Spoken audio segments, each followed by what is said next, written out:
Pues muy buenas noches, tengan todas y todos. Bienvenidos al 9º episodio de Platícame tu tesis en un minuto. Me presento, yo soy Santi Paul, transmitiendo directamente desde la ciudad de Querétaro.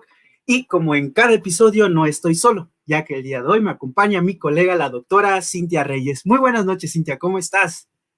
Muy buenas noches, por aquí todo en orden, todo tranquilo. ¿Qué cuenta la vida de Querétaro? Ay, ahora no lo puedo decir. Querétaro. Pues fíjate que la primavera ya nos agarró con muchísimo polen, muchísimo calor, pero aquí bien contentos, tratando de sobrellevar este calorzote que tenemos todos los días y un clima medio loquillo. Y si hay banda de aquí de Querétaro que nos está escuchando, pues ahí ponga también en los comentarios cómo le ha parecido el clima. Y bueno, vayan dejando también sus comentarios de dónde nos escuchan, de dónde nos ven. Y colega, te comento que hoy tenemos un invitado especial. No sé si nos vas platicando poco a poco en cuanto a este personaje que tenemos el día de hoy. Sí. Mira, hoy nos va a acompañar el licenciado David Cervantes Gómez. Él es biólogo egresado de la Universidad Autónoma del Estado de Hidalgo. De hecho, hoy va a transmitir desde allá. Tiene conocimientos en biología, ecología, conducta animal, manejo de fauna y bienestar animal. Él está muy dedicado a la planeación de programas y acciones de rehabilitación biológica conductual, tanto en sitios de cautiverio como en la vida salvaje o vida libre. Realizó su tesis, de la que nos va a platicar, sobre efectividad e importancia del agave pulquero y su relación con el murciélago. Fue comisionada en el 2018 para representar a México ante la ONU en Nueva York, justamente para hablar de temas de Oh, qué desarrollo cool. sustentable. Él es emprendedor y fundador de la consultoría BioHavior, que tiene presencia en México y en España. Está enfocada al cuidado y bienestar animal en todas sus variantes. Además, es divulgador de la ciencia. Pues bienvenido, David. Buenas noches. ¿Cómo estás? Hola amigos, hola. Muy buenas noches, muchas gracias Santi, muchas gracias Cintia por la invitación y bueno, aquí estamos para servirles, para hablar un poco de lo que nos gusta y principalmente pues ahí lo que le echamos ganas en lo que fue nuestros trabajos de investigación. Yo nomás Adelante, colega, perdón. quería saber si nos podías anticipar el título completo de tu tesis de licenciatura para tener una idea anticipada. Claro, es efecto polínico de el murciélago Leptonicteris nivalis en el agave pulquero, agave salmiana, en un parque ecológico que se llama Parque Ecológico Cubitos, aquí en la ciudad de Pachuca, en el estado de Hidalgo. Más o menos ya se dieron una idea, ¿no? Muy bien, David. Pues yo creo que te voy platicando más o menos la dinámica para ir arrancando a toda la banda que nos está viendo.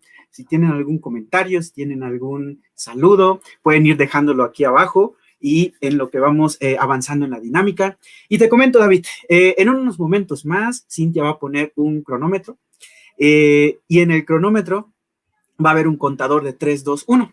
Cuando dé al 3, 2, 1, te arrancas a contarnos tu tesis así súper en corto. Pero mucho ojo, porque el cronómetro tiene ahí su chanchullo.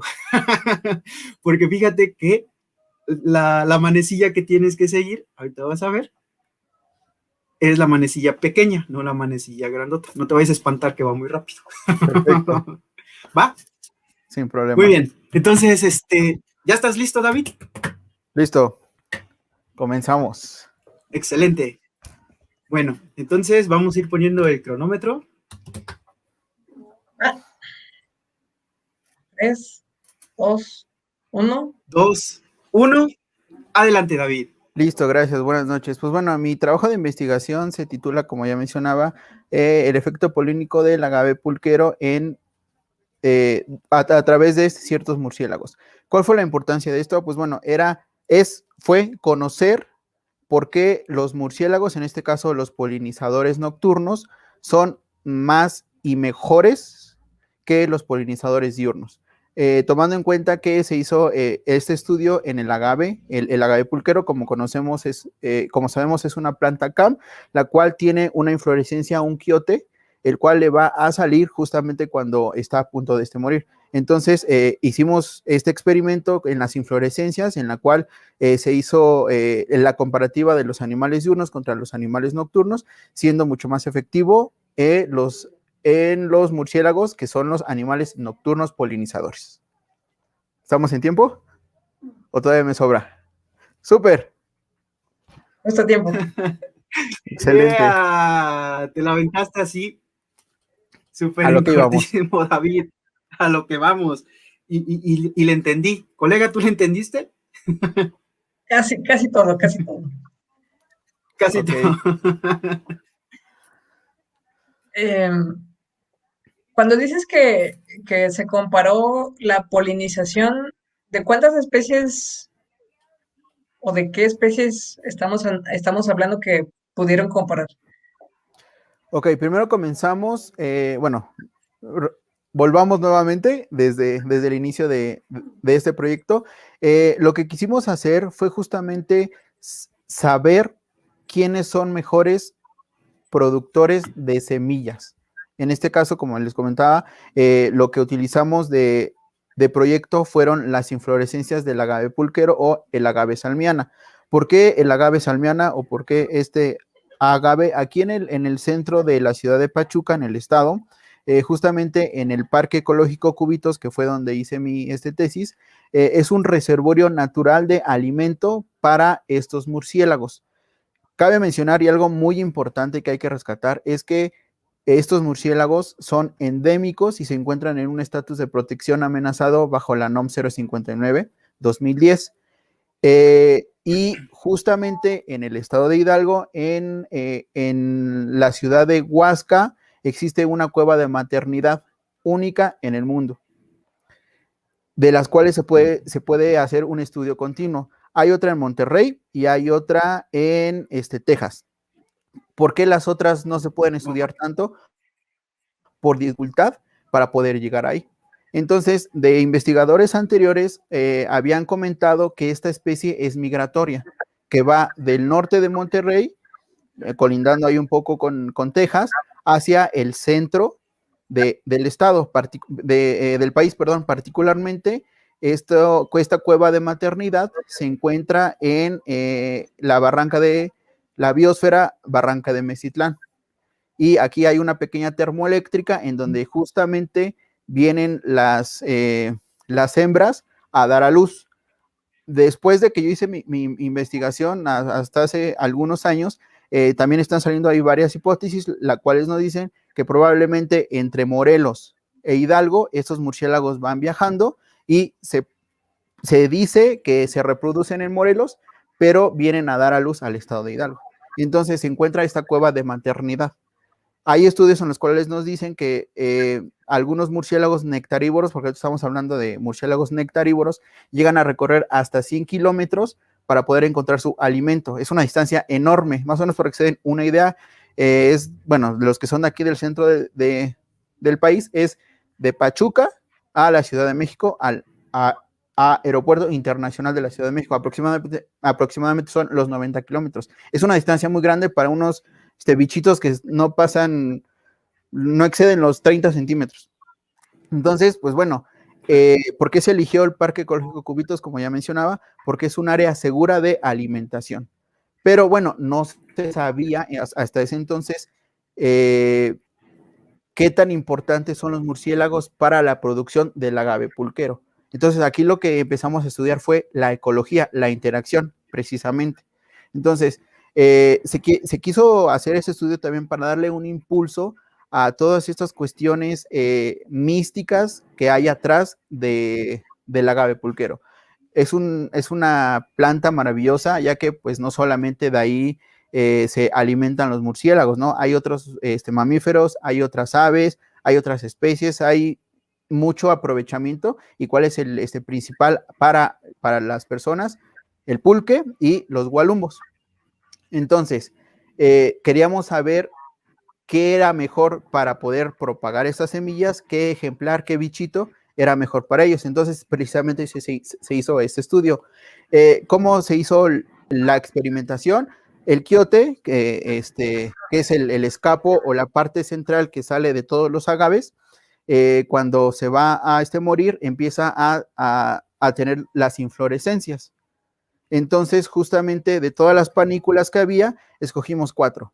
Obviamente, una que tiene que ser la control, otra que se quedó cerrada durante el mes y a los 30 y pocos días de experimentación, otra panícula que se quedó abierta durante el día y otra que se quedó abierta durante la noche. Entonces, durante 30 y pocos días, diario iba a las 6 de la mañana, 5 o 6 de la mañana, a quitar una red e iba a las 5 o 6 de la tarde a poner la otra red. He ahí para saber qué polinizadores, tanto diurnos como nocturnos, eran los mejores. ¿Por qué nos enfocamos a Leptonicteris nivalis? Por la importancia que ya comentaba que tiene para el sitio. Dentro de este estudio no solamente se encontraba Leptonicteris, había otro murciélago nectarívoro como es Pueronecteris mexicana, pero su población era mucho menor a la de Leptonicteris. En el caso de los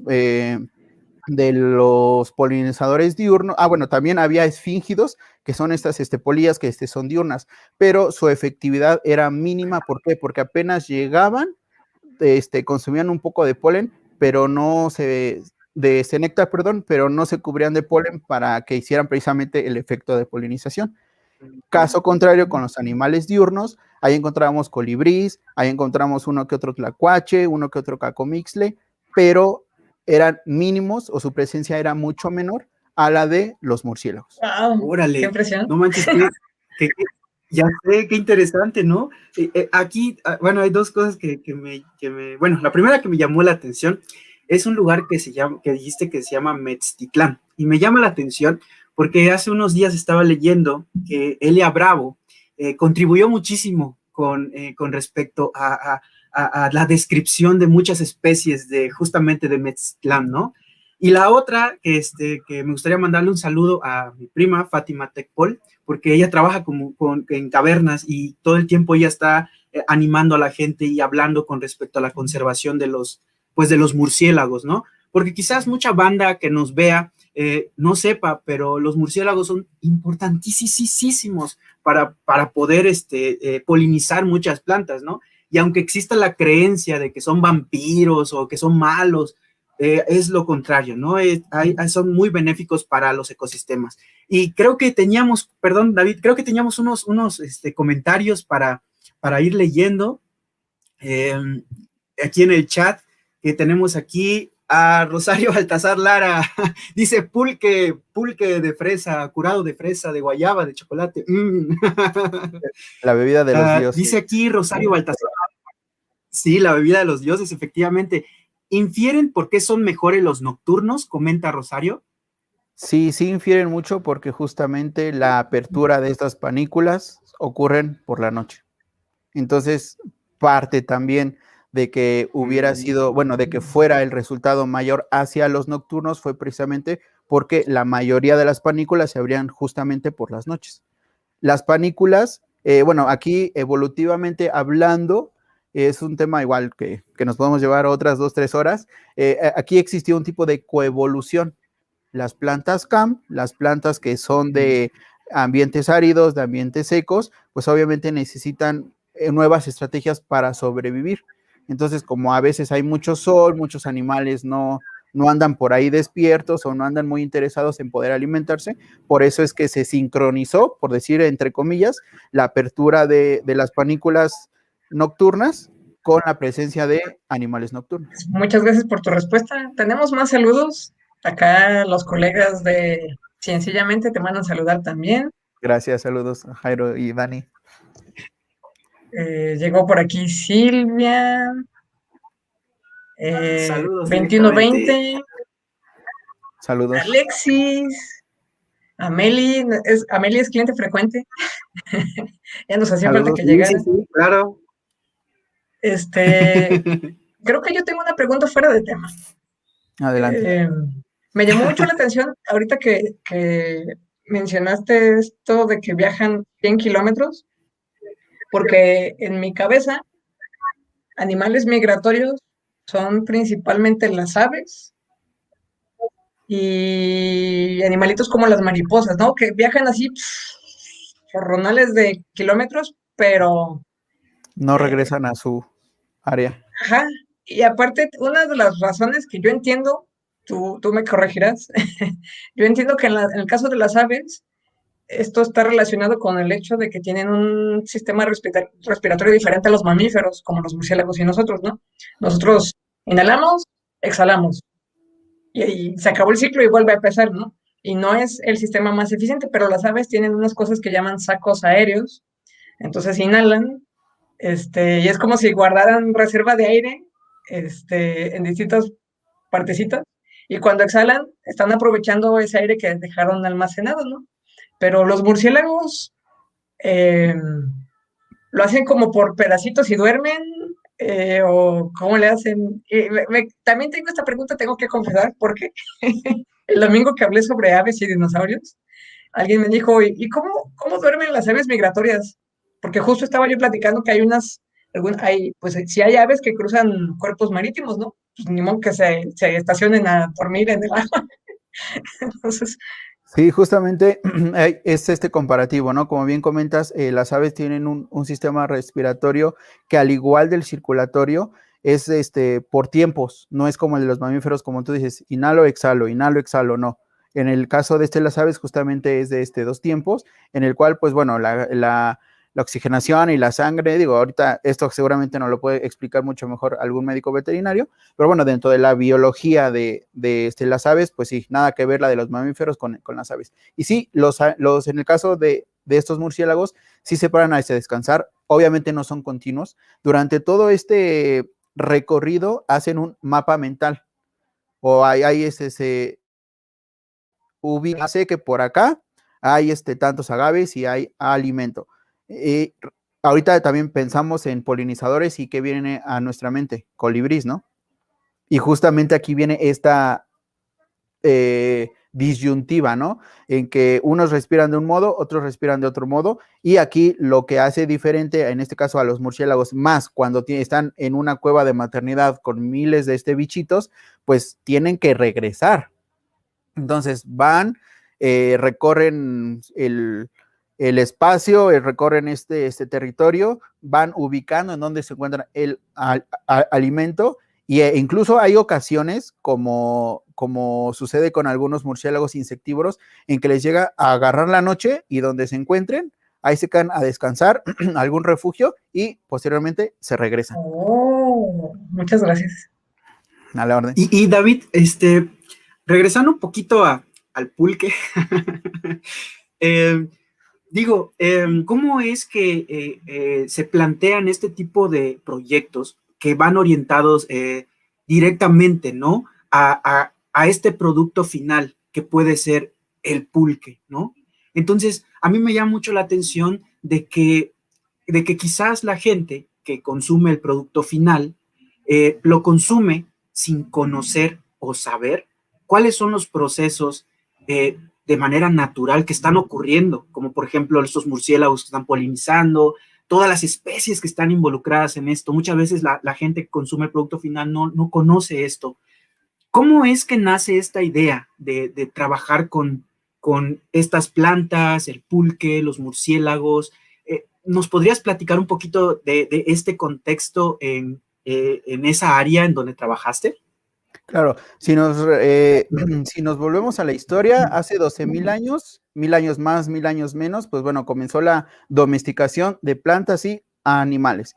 Aterrizamos todo esto a Mesoamérica y, bueno, la distribución de los agaves, sabemos que en la República Mexicana, pues es muy variada, ¿no? Tenemos agave tequiliana, agave salmiana, agave sativa, agave americana, 1,001 tipos de agave, bueno, no son miles, ¿no? Pero son cientos de variedades y especies, y justamente el aprovechamiento que el mismo ser humano le fue encontrando a los productos, pues fue de ahí en donde nacieron todas esas necesidades para poder utilizarse. Volviendo o aterrizando un poco también en estos sistemas productivos y agropecuarios para el aprovechamiento cabe resaltar que al menos aquí en el estado de Hidalgo, y estoy seguro que en los estados aledaños, Tlaxcala, San Luis, Querétaro, quizá el mismo estado de México, se hace el aprovechamiento total del agave, y me refiero panículas, que son los gualumbos, como les comentaba, el quiote, que se utiliza para la alimentación de algunas especies domésticas, burros, caballos, etcétera. El uso de las pencas, que principalmente se usa para la barbacoa, que es una de los alimentos deliciosos y preferidos aquí en el estado de Hidalgo. El aguamiel, que es un previo al pulque, y obviamente el pulque, ¿no? ¿Qué es lo más conocido? El pulque. ¿Cómo surgió esto? Pues bueno, en los años 1700, 1600 quizá, cuando, como comentaba, pues fue la domesticación de estas especies, y como ya comentaba, pues bueno, esto se distribuía en sitios en donde son un poco áridos, un poco secos. Entonces las mismas personas pues tenían que aprovechar este recurso, y fue así como a través de la domesticación, a través de estos años fue que se dio el uso del pulque, o en este caso el uso de el agave y sus derivados. Otro tipo de alimento que se aprovecha a través del pulque son los famosos gusanos de maguey, los chinicuiles. Entonces, la planta, como ya mencionaba, es una planta maravillosa en la cual, pues bueno, tienes que probar y aparte conocer todo este tipo de aprovechamiento. Muchas gracias, David. Bueno, fíjate, David, que sigue llegando más gente a saludar. Bueno, aquí hay una pregunta de Elda. Esta nomás la voy a mostrar para que te des una idea de qué tendrás que platicar después. Te manda a saludar por acá Eucaria. Saludos. Un gusto coincidir. Por aquí David Torres también tiene saludos. Llegó Jesús. Y estaba Saludos por acá hasta nuestra Bolivia. amiga Ale Montse también, que es fan de los murciélaguitos. Y bueno, llegó una pregunta muy, muy interesante. ¿Se ha visto afectada la población de murciélagos al migrar por nuestra culpa? Y asimismo la polinización y presencia del agave. ¿Se están tomando medidas para proteger al agave y a los murciélagos? Sí, nosotros somos parte de los culpables para la disminución de poblaciones tanto de agave por mal aprovechamiento como del murciélago. Obviamente, si no hay alimento, pues los murciélagos no tienen con qué sobrevivir. Y esto me gustaría poderlo dividir en dos situaciones completamente distintas que al final nos va a llevar a la misma conclusión. Ya mencionábamos el aprovechamiento de los gualumbos, que son que son las plantas son las flores del agave, y bueno, todo el mundo hemos probado ahí en un taquito, con quesadilla, o en una quesadilla con queso, sin queso, etcétera, etcétera, ¿no? ¿Qué es lo que sucede? Es un mal aprovechamiento. Si vamos en algunas ciudades y si cuando tengan la oportunidad de venir al estado, en los camellones, en la carretera, a las orillas, van a ver todos estos agaves con las tremendas panículas. Pero ¿qué sucede? No hay un control. Entonces muchas veces las personas literal roban, cortan ese quiote, y hay un mal aprovechamiento.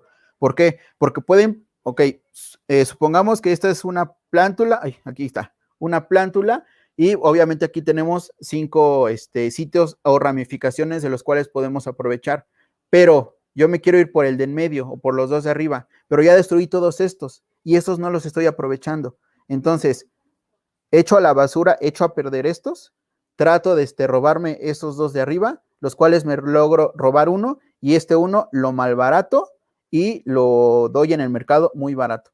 Entonces, una de las estrategias que nosotros queremos implementar es justamente el pago por servicios ecosistémicos a los murciélagos. Si ahorita estamos hablando exclusivamente de los polinizadores, y aquí nadie no me dejará mentir, de los polinizadores de agave, pues bueno, obtenemos pulque, obtenemos tequila, obtenemos todo lo que ya mencionamos. Si los murciélagos nos cobraran por cada polinización y por cada producto que nosotros estamos adquiriendo, le saldríamos debiendo, ¿no? ¿Cuáles son las otras estrategias, además de el raciocinio y el buen aprovechamiento de todos estos, de todas estas panículas? Ok, si vas a tomar unas, pues aprovéchalas de hasta abajo. De tus 5, ocupa 3, deja 2 para los murciélagos. Y aquí algo muy importante de lo cual no mencionamos en un inicio, la genética. Necesitamos variedad genética, entrecruzamiento genético, precisamente para que todo esto sea mucho mejor a beneficio del agave y de los murciélagos. ¿Qué pasa? Y eso es lo que a veces platicamos ahí con algunos ejidatarios, con algunos ayuntamientos. ¿Qué sucede si hiciéramos ese buen aprovechamiento? Obviamente, protegeríamos a las plantas de plagas. ¿Por qué? Porque no hay... ¿Qué es lo que sucede? Muchas veces son el clon. Esta plantita es idéntica a esta, llega una plaga, llega un picudo, que es estos escarabajos, llega otro bicho y te mata a toda tu producción. Entonces, dejemos estas estrategias. ¿Qué es lo que se propone? Y es algo justamente de lo que platica el doctor Rodrigo Medellín dentro de sus estrategias de Bat Friendly. Todas aquellas personas, no importa si tienen una pulcata, no importa si tienen su sistema de producción de tequila, de agave, para lo que ocupen, de su 100% de producción, dejen él sugiere un 10%. Yo sugiero entre un 10 y un 15%. ¿Por qué? Porque a las personas, mientras más les digas, bueno, me dicen 15, pero yo le bajo a 10, ¿no? Es como un tipo de regateo. Ok, entre un 10 y un 15%, déjalo, no lo toques.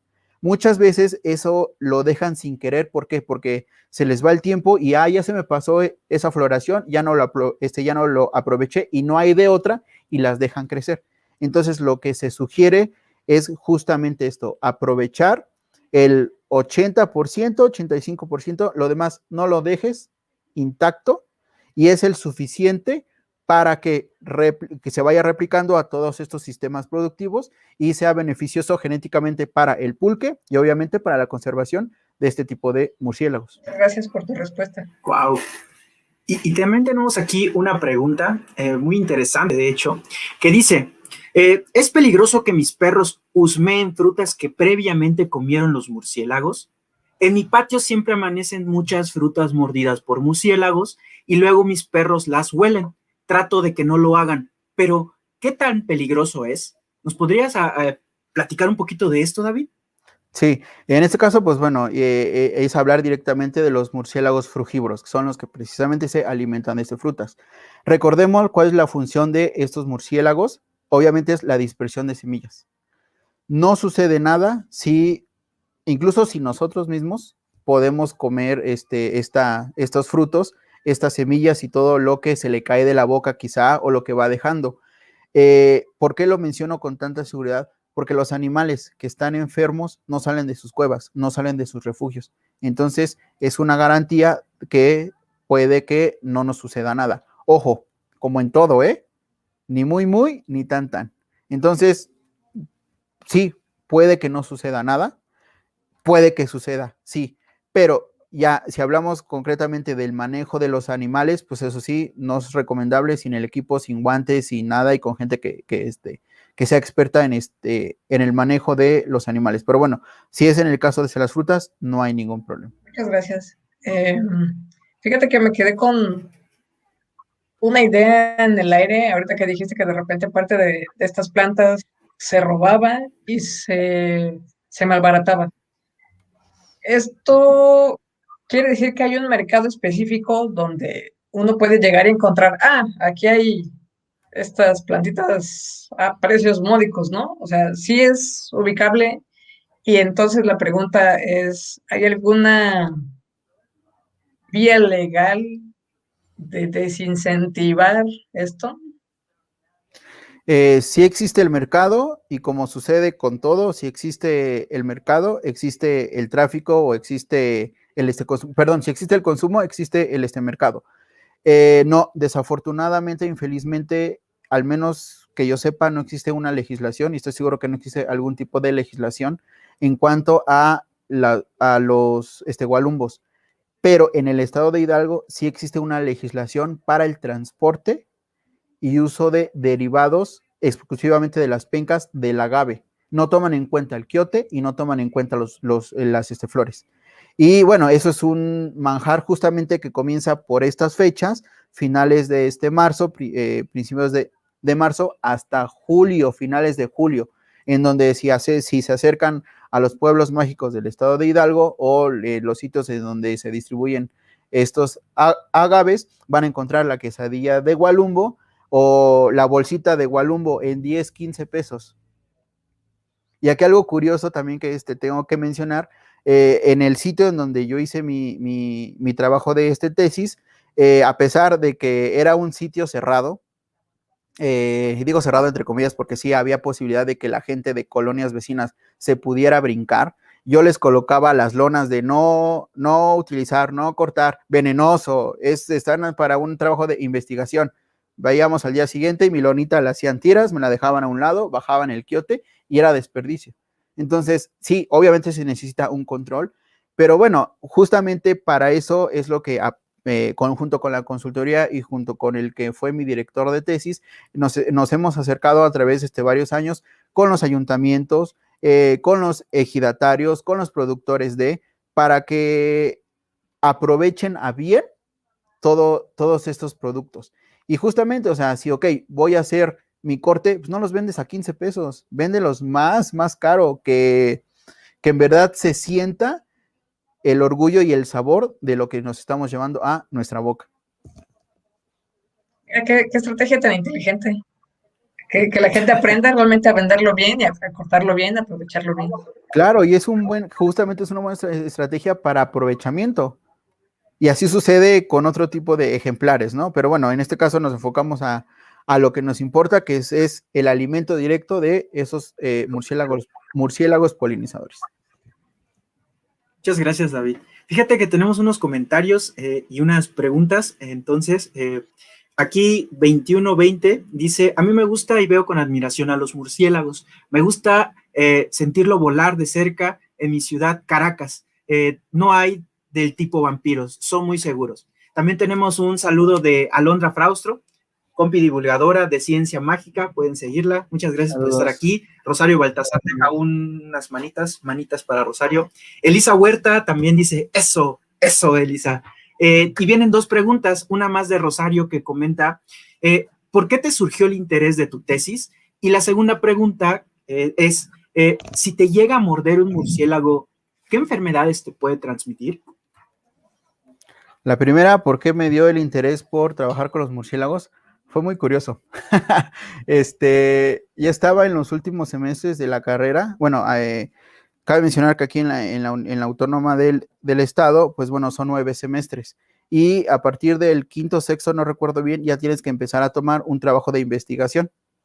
Entonces, pues bueno, yo como la gran mayoría de los biólogos, pues bueno, quería ser biólogo marino, ¿no? No se dio la oportunidad en un inicio, pero sí se dio la oportunidad digo, entre comillas, se dio la chance, estuve en contacto con unos doctores de la UAPS y de Veracruz para poder hacer algo de ecología y comportamiento de las toninas o de los delfines en embarcaciones atuneras.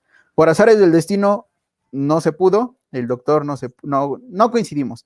Entonces, justamente en el tercer semestre, acá en la universidad las prácticas comenzaban en cuarto, si no me recuerdo.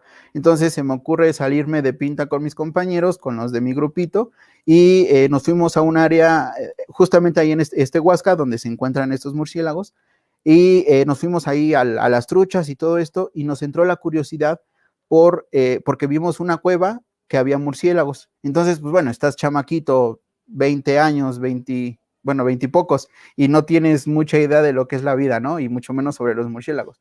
Y a partir de eso, ya que no se dio la oportunidad de trabajar con los delfines, me acerco con mi director de tesis y le digo, ¿sabe qué? ¿Se acuerda que una vez yo me salí de su clase? Bla, bla, bla? Me llamó la atención eso. Y lo que más me llamó fue justamente el comportamiento de los murciélagos, porque a pesar de que sabemos por mitos y realidades que son nocturnos, hay algunos que empiezan a salir en la noche, hay gente, hay luz y andan ahí buscando la comida. Por eso fue que me llamó la atención.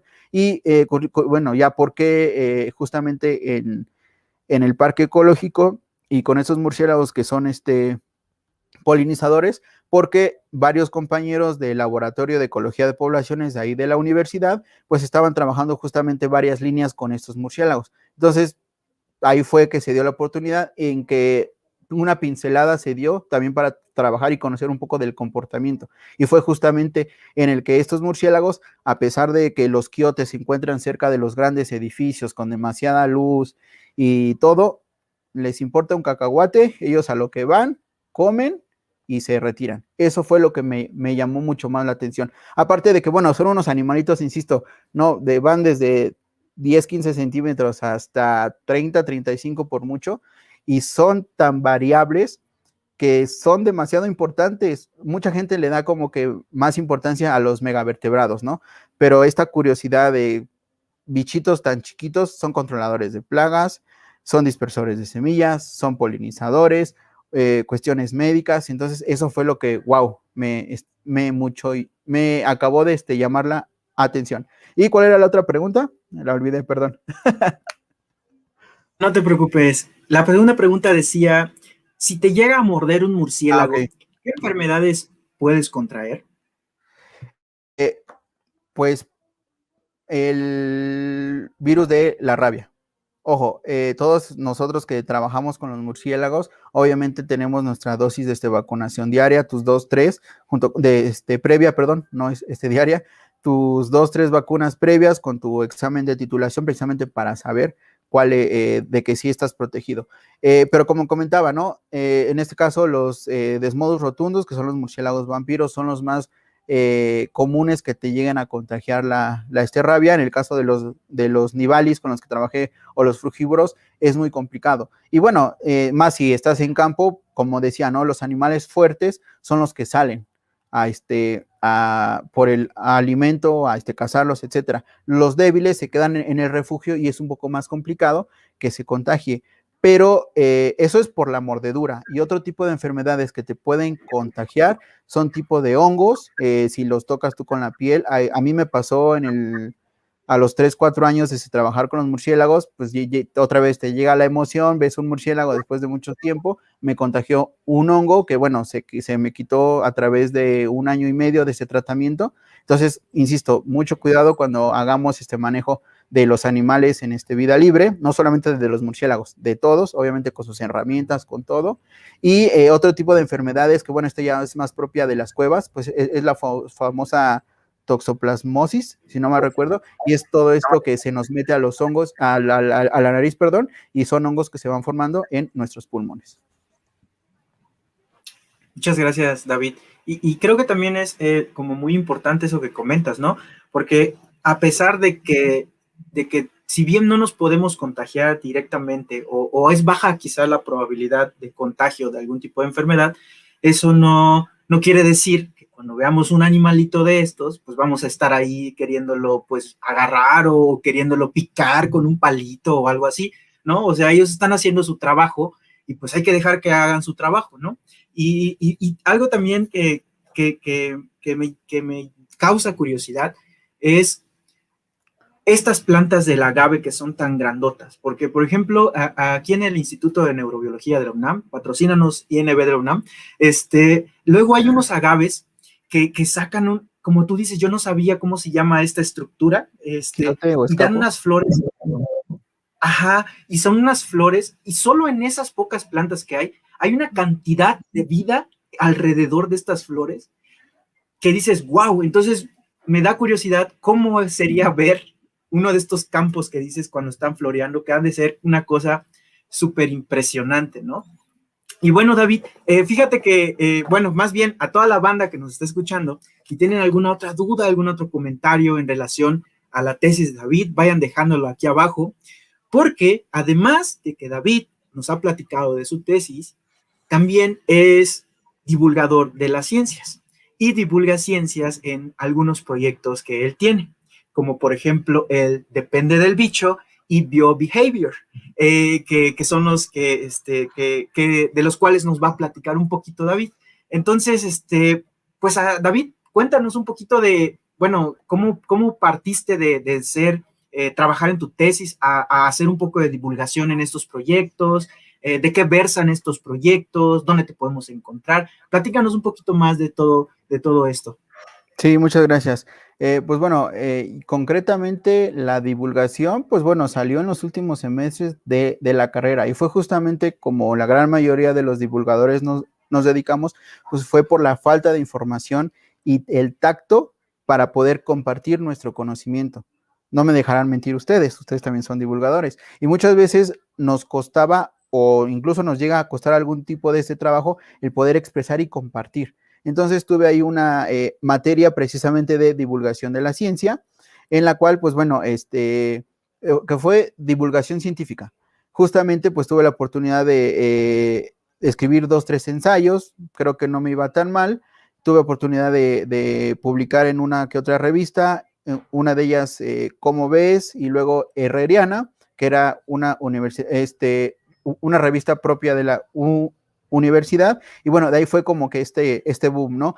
Después, saliendo de la carrera, trabajé 5 años en sitios de cautiverio, y es ahí en donde pues más la aplicaba, ¿no? Porque con los visitantes, y es algo muy, muy curioso que me pasaba, que a veces tú te acercabas a las familias, a los niños, les explicabas la biología del animal, por qué se le coloca el enriquecimiento, el juguete, o sea, das una explicación muy bonita y al final los papás dicen, no, no, hijo, no le hagas caso, aquí lo que yo te diga es lo que es la razón. Entonces, así como dices, ¿qué onda, no?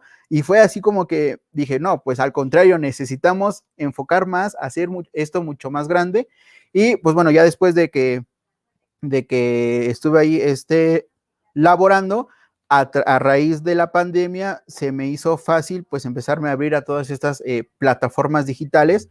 Ahí con Depende del Bicho tengo aproximadamente un año, y fue justamente pues por la necesidad de querer hacer algo desde nuestras casas, desde nuestros hogares, aprovechando que la gente estaba encerraditas en sus casas, y justamente pues con todos esos problemas de comportamiento hacia las personas, ¿no? Y qué mejor que poder distraerlos pues con un buen conocimiento, porque bueno, no me dejan mentir también, hay cada persona que anda compartiendo el conocimiento, no digamos divulgando, tienen cada quien sus tácticas, tienen cada quien sus formas, a unos les sirven, a otros no, pero bueno, de esa información qué tanta es verídica y qué no, ¿no? Y eso es en cuanto a lo de Depende del Bicho, y también ahí tengo un canal de YouTube que se llama David Cervantes Vlogs, que ese la verdad no lo he tomado mucho y no lo he retomado mucho porque me he enfocado un poco a lo que es ser emprendedor, y es ahí donde entra la consultoría BioHybor. Por lo mismo también a esta necesidad de poder compartir el conocimiento, y ya en este caso en temas específicos que tienen que ver con el bienestar.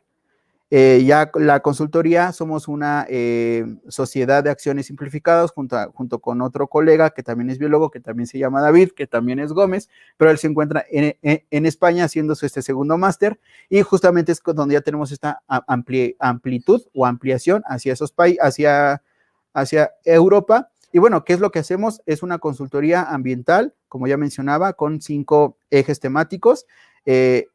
El principal es gestión y educación ambiental, animales domésticos, aquí tiene que ver un poco con los animales de producción, bienestar, entrenamiento, todo lo que tiene que ver, y animales de fauna silvestre. Comenzamos con estos 3. Por la misma demanda de que la gente, oye, necesitamos esto, o puedes hacer esto, fue que abrimos 2 áreas temáticas, se podría decir más.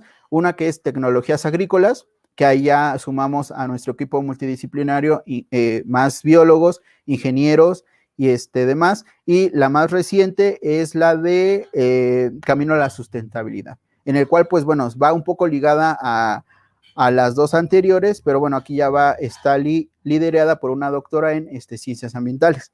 Entonces, eso es como que la parte emprendedora, y justamente, pues claro, también hacer y compartir este conocimiento a beneficio del ambiente, y qué mejor manera que es a través de los objetivos de desarrollo sustentable y de cuestiones verídicas por experiencia y con una fuente confiable. Muchas gracias, David, por tu respuesta. Hace un momento que platicaste este tema de las cuevas, me vino a la mente justo que a mí muchas veces me han dado la recomendación de que son lugares en los que, o sea, casi ni por accidente hay que meterse, ¿no? Que el olor y que demás. Hay gente que hasta casi parece deporte ir a buscar cuevas porque esperan que algo los asuste o así, ¿no? ¿Cuáles serían tu lista de recomendaciones en caso de que alguien se tope con un animalito de este tipo, ¿no? O sea, yo me imagino, sin saber, que es mucho menos probable que te muerda a que se infarte de susto, ¿no? Por decir algo. Entonces, bueno, pero de todas maneras es el desconocimiento lo que termina provocando accidentes, ¿no? Entonces, así como tu pequeña lista de qué cosas nunca hacer o qué recomendarías así breve. Ok, pues bueno, el humano por naturaleza es curioso, entonces siempre nos va a, a llamar la atención, pues meternos a las cuevas o ver sitios escondidos y justamente donde podemos encontrar cuestiones de santería, porque también nos ha tocado ver cada cosa. Sí, en algunos hay murciélagos, en otros no hay murciélagos. Lo ideal y lo que recomiendo, pues es que no molesten a los animales, y digo, no solamente los murciélagos, porque igual hay unas cuevas que sirven de refugio para unos grandes carnívoros, por ejemplo, o algunas serpientes. Igual nos ha tocado los casos en que las cascabeles se encuentran a la entrada de la cueva y al fondo se encuentran los murciélagos, ¿no? Entonces, lo ideal es no meterse a ninguna cueva sin conocimiento, ¿no? Si lo van a hacer, pues ahora sí que bajo su propio riesgo y con la medida necesaria. Si llegan a hacer una investigación dentro de alguna cueva, pues obviamente con una lámpara de cabeza, con una lámpara de mano, procurar no molestar o lamparear mucho a los animales. Sí, nos va a llamar la curiosidad de quererle tomar fotos, 1, 2, 3 flashazos, por mucho, y nos vamos. Si te salió la foto bien y si no, ni modo. Siempre con un cubrebocas o con se me fue el nombre de los de estos industriales, sí, sí también son cubrebocas. Y bueno, también como mencionaba, tiene mucho que ver el tipo de cueva a la que vamos a ingresar. Si nos metemos a una cueva de Desmodus, de animales que se alimentan de sangre, pues bueno, obviamente ahí el suelo va a parecer chapopote y te vas a resbalar mucho, entonces ni siquiera entres. Y también, o sea, hay gente que no, que ante la necedad, pues entra, y si entras o te asomas y te das cuenta que se huele medio feo, ni te acerques, ¿para qué? Entonces, si entras, por ejemplo, a las cuevas de los murciélagos insectívoros, ahí sí es seguro que si no vas con una cubierta, pues puede que te dé toxo, ¿no? Entonces, mejor procuremos no meternos, y si nos vamos a meter, pues bueno, que sea con el equipo y con gente experta y experimentada. Si ves algún murciélaguito por ahí cerca de la cueva, o que de repente te metiste, hiciste mucho ruido y se salen, déjalos. Que no te llene la curiosidad por querer atraparlos, no, al contrario, se estresan e incluso se pueden morir. Por lo mismo que son animales, más los nectarívoros, de un metabolismo un poco muy rápido, ¿no? Fíjate que tenemos unos 2 comentarios y una pregunta. El primer comentario dice: hay un parque en mi ciudad que tiene cuevas llenas de murciélago, íbamos, nos arrastrábamos en su caca y todo bien, ni gripe. Qué interesantes proyectos, dice Escalante. También tenemos una pregunta de Efren HS que dice: ¿qué le dirías a alguien que quiere estudiar biología? Saludos, amigo. También tenemos otros comentarios que dice 2120JN: eso sí, no alumbrar mucho dentro de las cuevas para no molestar a los murciélagos. Amelie Judith comenta: wow, gracias por las recomendaciones. Súper importante la divulgación de la ciencia en estos tiempos. Gracias a los 3. Gracias a ustedes por estar aquí. Y Rosario Baltasar dice: felicidades, David. Excelente trabajo de tesis. Gracias. La pregunta: ¿qué le dirías a alguien que quiere estudiar biología? ¿Qué está esperando? Es una de las carreras más bonitas que les puedo decir. Soy biólogo, y bueno, hay tanta variedad y variabilidad en la cual podemos aplicar, tanto en cuestiones de ciencia básica, investigación en los laboratorios, ciencia aplicada, hacer cuestiones en campo. Entonces, es una ciencia multidisciplinaria, eso sí. Sí vemos matemáticas, para aquellos que piensen, no, es que biología solamente son animalitas y plantitos, no. Bioestadística también es algo mucho que se ve, y si se meten desde los primeros semestres, conozcan toda la variedad: animales, plantas, hongos, bacterias, todos los reinos. Si ya quieren empezar a ver algún tipo de especialización, digo, también no está mal aquellas personas que desde pequeños tienen como que cierto interés por cierto grupo, pero dense la oportunidad de conocer todo lo que hay, y estoy seguro que no se arrepentirán. ¿Hay campo de trabajo? Sí. está mal pagado en México, no nada más la biología, casi el 80% de las profesiones en México están mal pagadas. Pero bueno, eso no exime de que es una carrera bonita y sumamente importante para la investigación y aplicación de la sociedad. No nos vamos tan lejos. Los biólogos que están ahorita trabajando junto con químicos, junto con farmacéuticos, para la elaboración de las vacunas del COVID. Hay nada más en las dejo. Muchas gracias, David, por tu respuesta. Bueno, pues leemos los últimos comentarios. Aquí un saludo de Daniela Gómez. Muchas gracias por lo que nos toca. Saludos al David Garza, hermano. Y Paulina dice que ahora no sonó su recordatorio, pero pues igual te saludamos de manera muy afectuosa, Paulina. Ahorita en un ratito lo puede volver a ver. Sí, Eso. sí. Y bueno, pues creo que ahora sí ya vamos cerrando. No sé si nos quieres dejar con algunas últimas palabras sobre todo lo que platicamos hoy, David. Gracias. Pues bueno, una recomendación para todos, no nada más para los que quieren ser biólogos o los que ya somos biólogos o los que estudian otras carreras. Como seres humanos jamás dejemos de sorprendernos de la naturaleza y de lo maravilloso que es la vida, ¿no? En todas sus aplicaciones, en todo lo que hagamos, quizá ya está algo muy trillado, cuidemos al ambiente. Hay gente que es súper yo y dice, no, pues que le cuiden los demás. Está bien, no hay ningún problema. Si eso te hace a ti feliz en 20 años, ya lo veremos, ¿no? Cuidemos nuestro planeta, tiremos la basura, si salen, procuren no salir, usen el cubrebocas y nada más. Muchas gracias, estamos a la orden. Y cualquier cosa, aquí estamos. Un gusto, un placer y muchas gracias por el espacio. Muchísimas gracias a ti, David. Santi. Sí, pues igual, agradecerte de nuevo, David. Muchas gracias por tu tiempo, por todo lo que nos has compartido y también a toda la banda que nos escuchó. Algo ya para terminar es destacar esta importancia de no molesten a los animalitos en sus hábitats naturales. Por más divertido que pareciera, por más simple que pareciera, no lo hagamos, porque acordémonos que esta interacción promueve condiciones como la zoonosis, y la zoonosis es una de las razones por las cuales estamos viviendo la pandemia que estamos viviendo, y es la razón por la que vamos a vivir las siguientes pandemias que están por venir. Entonces, solo me despido con este último mensaje. Como siempre, muchas gracias a todas y a todos por escucharnos.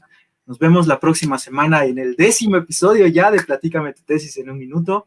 Y colega, de este lado, colega, ahora sí tú nos dices las palabras finales para que ya todos nos vayamos a cenar y a descansar. Muy bien, hasta pronto. Y dejo por lo menos aquí abajito las últimas menciones. Bye.